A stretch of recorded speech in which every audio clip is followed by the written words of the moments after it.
Hey guys, welcome back to the channel. Today's video I'm going to be going over another case called Webb and Webb. Now this case is a 2020 decision of the Privy Council and it's a decision on appeal from the Cook Islands actually. Now the case arose from from matrimonial property proceedings following the breakdown of the marriage between Paul and Roseanne Webb. Now, Mr. Webb conducted his business affairs through a number of companies and trusts. The two trusts relevant to the appeal were the Ararangi Trust and the Webb Family Trust. Now, the Ararangi Trust had been established by Mr. Webb in 2005. He was a settlor of the trust. He also appointed himself as trustee, and the original beneficiaries of the trust were Mr. Webb and his son Sebastian. Now, the Webb Family Trust was established shortly after the parties separated in 2016. Now, although a business associate was named as a settlor, Mr. Webb and his new partner were the trustees of the trust, and Mr. Webb was appointed as consultant, and the assets associated with the Ararangi Trust were transferred into the new structure. Now, Mrs. Webb argued that the assets held within these trusts formed part of the matrimonial property available for division. Mr. Webb maintained that the assets belonged to the trusts and were no longer his property and that he had divested himself of these assets. So the legal question was therefore whether the deeds had achieved an effective alienation of Mr. Webb's beneficial ownership. And the question really required the court to examine precisely what powers Mr. Webb had retained under the trust deeds. Now, the Privy Council focused on the Ararangi Trust because it was common ground that these two trusts stood or fell together. The first relevant feature was that Mr. Webb occupied several roles simultaneously. So he was a settlor, and he was also the sole trustee, and he was a beneficiary. And as I said, he appointed himself as the consultant under the deed. Now, the title of consultant might sound relatively modest, but the powers attached to that office were not modest at all.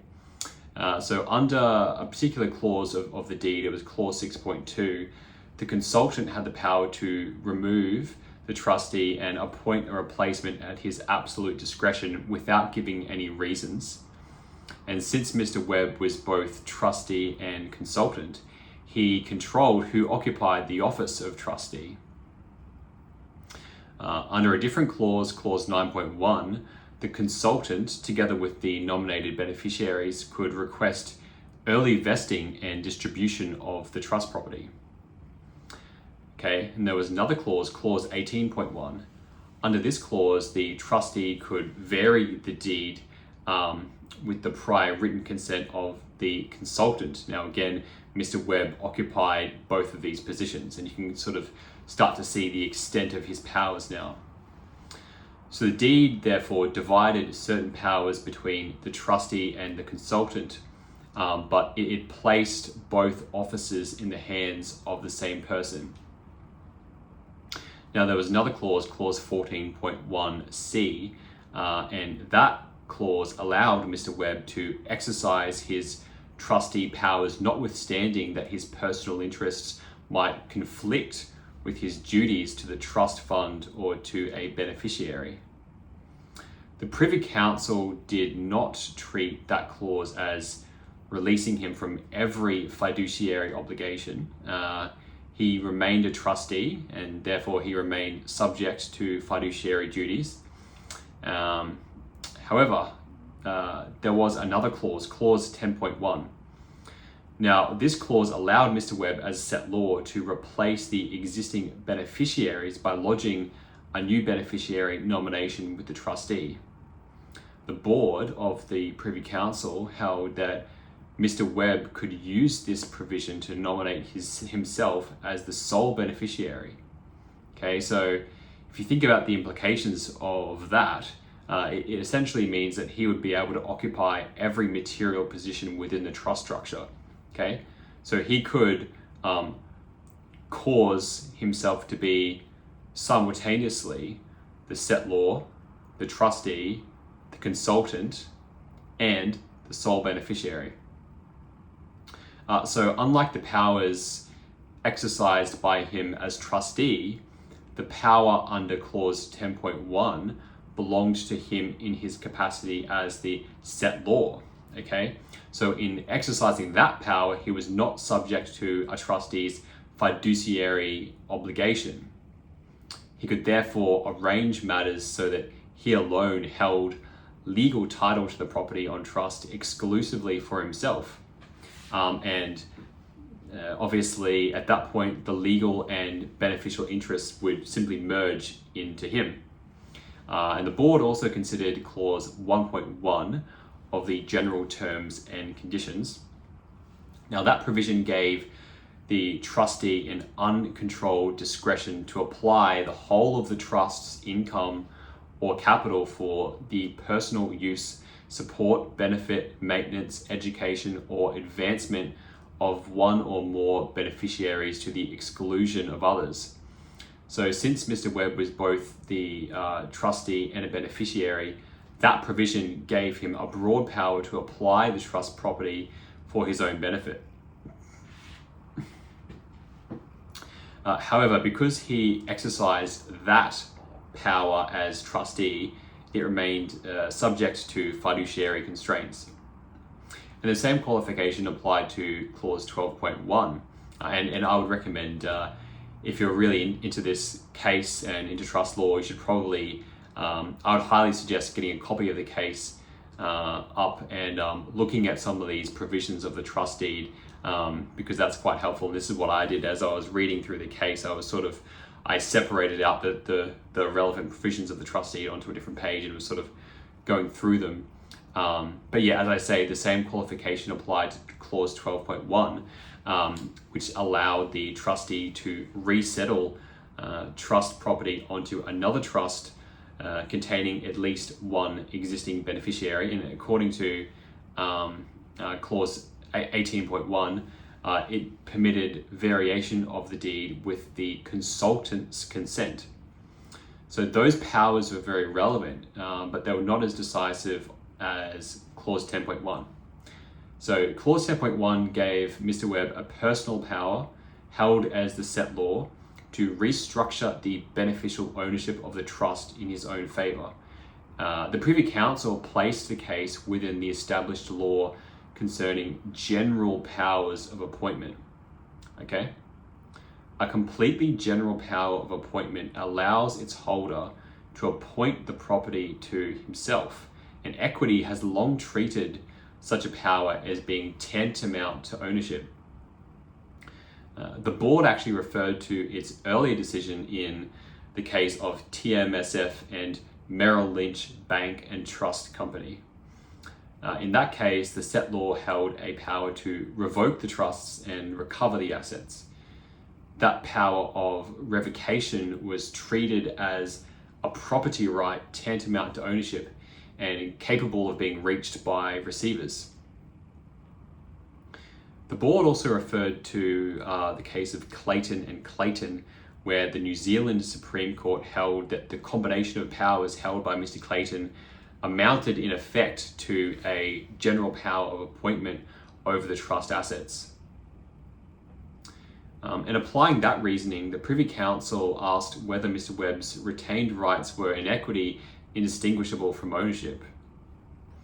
And the answer was unequivocal. Mr. Webb could at any time secure the whole benefit of the trust property for himself, regardless of the interests of any of the other beneficiaries.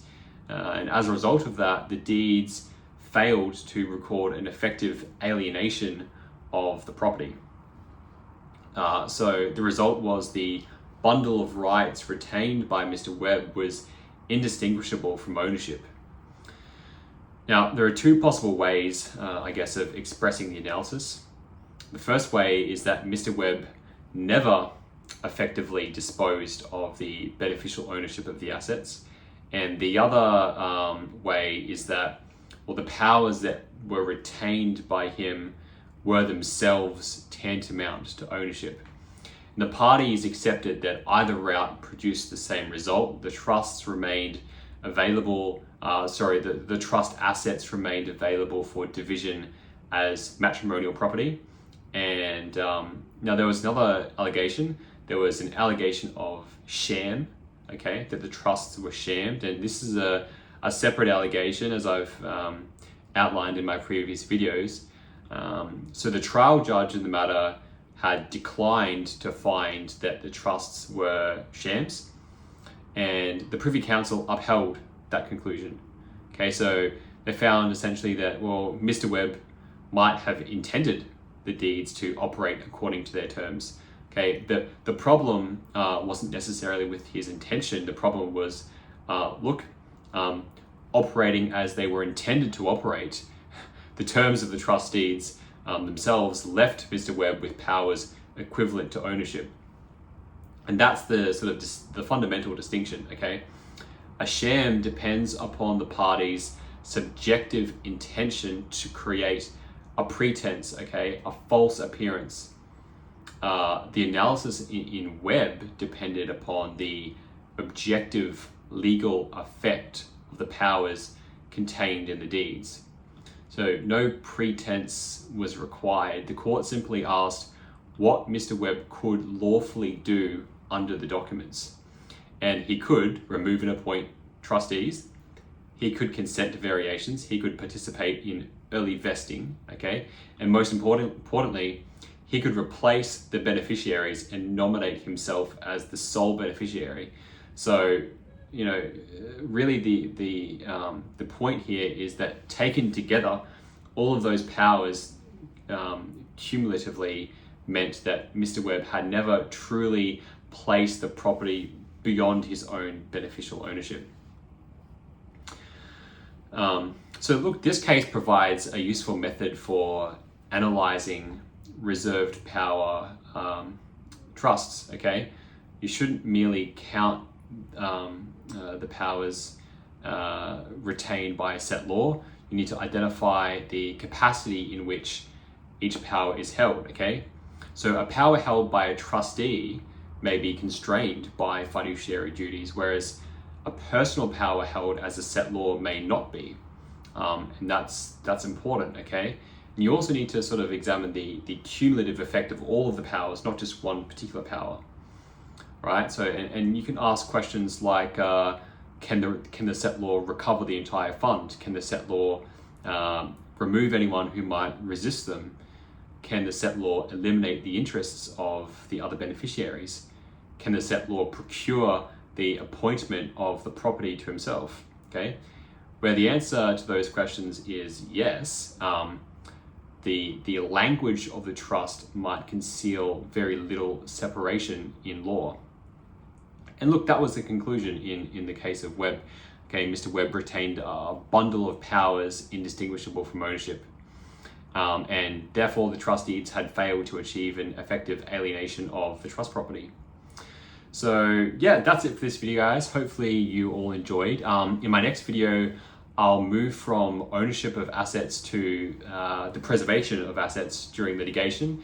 And I'm actually going to look at freezing orders. So the circumstances in which a court may restrain a defendant from dealing with assets before a judgment, the evidentiary thresholds that need to be met, and also the limits of what remains one of the most powerful forms of interlocutory relief available to a creditor. So tune in for that one, and I'll see you guys in the next video.